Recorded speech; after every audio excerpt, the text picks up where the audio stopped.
Google Map has released a new version supported with dark mode for all Android devices. So without wasting the time, let's jump into the video and show you how to enable dark mode in Google Maps.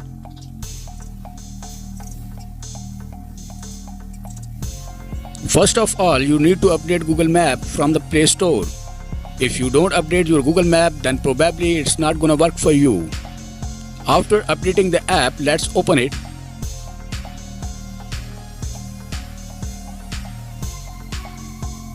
Now tap on profile icon here and go into the settings. And here we got the option of themes. So open it and select second option, always in dark theme. Now click on save.